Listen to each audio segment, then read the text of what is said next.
하이델베르크 교리문답 104번째 시간입니다. 오늘은 10계명의 5번째 계명에 대하여 묻고 있는데요. 제5계명에서 하나님께서 요구하시는 것은 무엇입니까? 내 부모를 공경하라. 그리하면 내 하나님 여호와가 내게 준 땅에서 내 생명이 길리라. 출애굽기 20장 12절 말씀이죠. 우리가 10계명을 굳이 두 부분으로 나눈다면 제1계명부터 4계명, 그리고 오늘 5계명부터 10계명으로 나눌 수가 있습니다. 첫 부분은 하나님께 대한 의무를 기록하고 있고요. 둘째 부분은 인간에 대한 의무를 기록하고 있습니다. 그러니까 1계명부터 4계명까지는 우리와 하나님과의 관계를 이야기한다면, 하나님을 어떻게 사랑해야 하는가에 대한 부분들을 이야기한다면, 오늘 5번째 부분부터 10번째까지의 계명은 하나님을 사랑함으로 우리가 어떻게 이웃을 사랑할 수 있는지 여기에 대해서 이야기하는 것이죠. 예수님께서도 이런 의미에서 율법을 하나님 사랑과 이웃 사랑이라고 말씀하셨어요. 여기서 순서가 중요합니다. 하나님을 사랑하기에 내 이웃을 내 몸같이 사랑하게 되는 것이죠. 사람에 대한 사랑이 아니라 하나님의 사랑으로부터 시작되는 것입니다. 10계명에서 이웃 사랑에 대한 계명으로 처음 등장하는 것이 바로 오늘 5번째 계명, 부모님의 공경에 대한 메시지입니다. 내 부모를 공경하라. 이것은 한 인간이 정상적인 상황에서 만나게 되는 첫 번째 사람이 바로 부모님이기 때문이고요. 첫 사회가 바로 가정이기 때문입니다. 10계명의 5번째 계명은 이제 이어지는 다른 계명들의 전체적인 서론이라고 할 수 있어요. 부모를 공경함이 가정에서 정상적으로 습득되지 않는다면 그 다음에 사회에서 인간 존중은 불가능하기 때문입니다. 그래서 5번째 계명은 사실상 매우 포괄적인 사회 전체를 포괄하는 그런 계명이라고 할 수 있어요. 하지만 오늘 이 5번째 계명처럼 축소되고 또 왜곡되는 계명도 없는 것 같아요. 마치 아이들을 위한 계명인 것처럼, 혹은 그저 가정에 국한되는 계명인 것처럼 우리는 여기곤 합니다.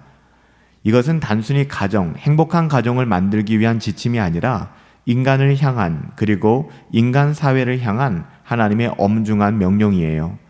그러니까 자녀들의 부모를 향한 명령일 뿐만 아니라 부모와 자식 간의 관계, 또한 고용주와 고용인과의 관계뿐만 아니라 우리가 이 땅을 살아가면서 맺고 있는 모든 인간관계 속에서 모든 것을 포함하는 명령이라고 볼 수 있어요. 부모를 공경하라. 단순히 부모만을 이야기하는 것이 아니라는 것이죠. 종교개혁자 존 칼빈이나 하이델베르크 교리문답을 쓴 우르시누스나 모두 이 계명은 하나님께서 이 세상에 제정하신 모든 권위에 대한, 그러니까 부모님에게만 국한되는 것이 아니라 하나님께서 이 세상에서 제정하신 모든 권위에 대한 존중을 가르친다라고 가르쳤습니다. 이 계명은 위에 있는 권위자나 아래에 있는 사람, 혹은 동등한 사람들 사이에 모든 관계의 문제를 포괄한다고 웨스트민스터 신앙고백서나 하이델베르크 교리문답 동일하게 가르치고 있습니다.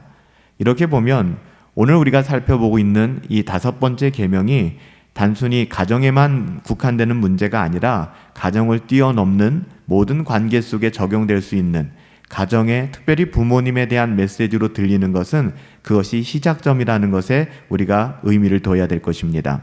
또한 더불어서 특별히 믿음의 경건한 가정에서는 자녀들이 경건한 부모님들을 공경함으로 자녀들의 세대에 영적인 유산, 언약의 유산이 흘러가기 때문에 더더욱 하나님께서는 믿음의 가정을 향하여 믿음의 자녀들에게 경건한 부모님, 믿음의 부모님들에게 순종하고 공경하라, 이것을 요구하신 것입니다.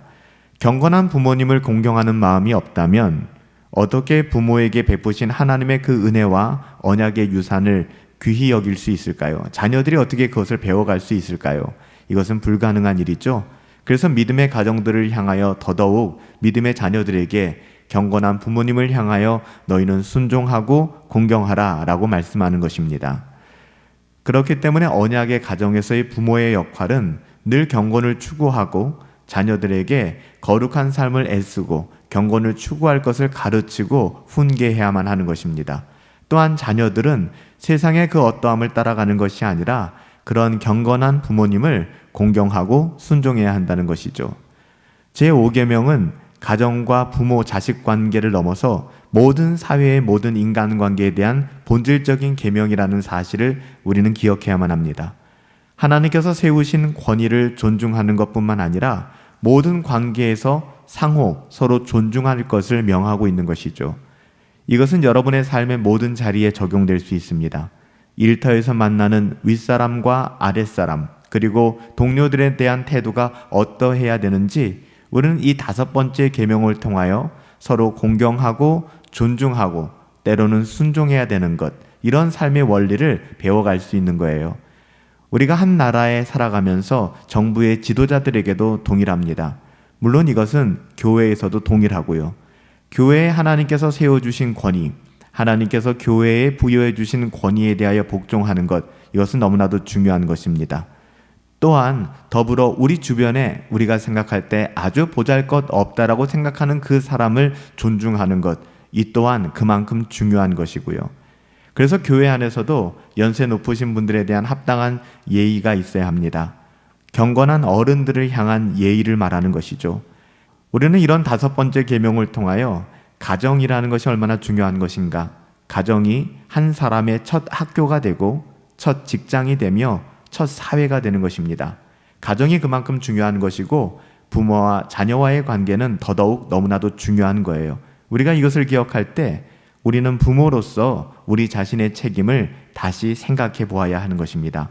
진짜 신앙생활은 교회가 아니라 가정과 사회에서 이루어진다고 생각해요. 물론 교회에서의 신앙생활 너무나도 중요하죠.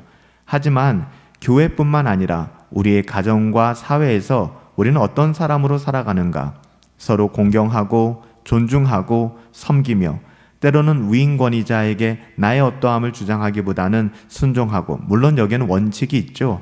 하나님의 뜻과 하나님의 말씀에 위배되지 않는 범주 내에서 우리는 순종하는 거예요. 만약에 우리의 위인권위자가 하나님의 뜻을 저버리고 악을 행하는 방향으로 우리를 이끈다 그러면 우리는 항거해야죠. 그거는 교회에서도 마찬가지고요. 때로는 가정에서도 마찬가지예요. 하나님의 말씀, 하나님의 뜻대로 경건한 사람들에 대한 태도를 이야기하는 것이지, 우리가 세속에 물들고 하나님 나라의 가치를 무시하는 사람들에게까지도 그렇게 해야 한다, 그것을 이야기하는 것은 아니죠. 그렇기 때문에 진짜 신앙생활은 우리가 경건함을 가지고 교회와 가정, 사회 전반적으로 이루어져야 한다는 것입니다. 하나님의 기쁘신 뜻을 믿음으로 순종하는 삶을 살아가야 한다는 것이죠. 부모를 거역하는 세대에서 부모를 공경하는 것, 부모를 영예롭게 하는 것이 그리스도인의 삶의 특징임을 여러분 기억하시기 바랍니다. 10계명의 5번째 계명, 이것이 바로 우리들에게 요구하는 것이죠.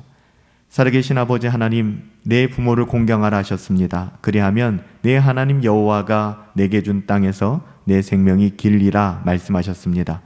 우리의 삶이 우리에게 허락하신 경건한 부모님을 공경하게 하여 주시옵시고, 뿐만 아니라 부모님을 공경하는 그 태도와 그 사랑을 가지고 우리가 만나는 모든 사람들을 대할 수 있도록 우리에게 은혜를 더하여 주시옵소서. 5계명부터 10계명, 하나님을 사랑하기에 내 이웃을 내 몸같이 사랑할 수 있는 길을 구체적으로 보여주신 감사합니다. 오늘 5번째 계명을 통하여 서로 공경할 수 있는 마음, 존중할 수 있는 마음, 섬길 수 있는 마음, 하나님 우리들에게 부어주셔서 우리 삶의 자리가 더욱더 풍성해지게 하여 주시옵시고 나누며 흘려보낼 수 있도록 은혜 내리어 주시옵소서. 존귀하신 예수님의 이름으로 기도하옵나이다. 아멘. 오늘 5번째 계명은 매우 포괄적인 의미를 가지고 있다고 말씀드렸어요. 사회 전체를 포괄하는 계명입니다.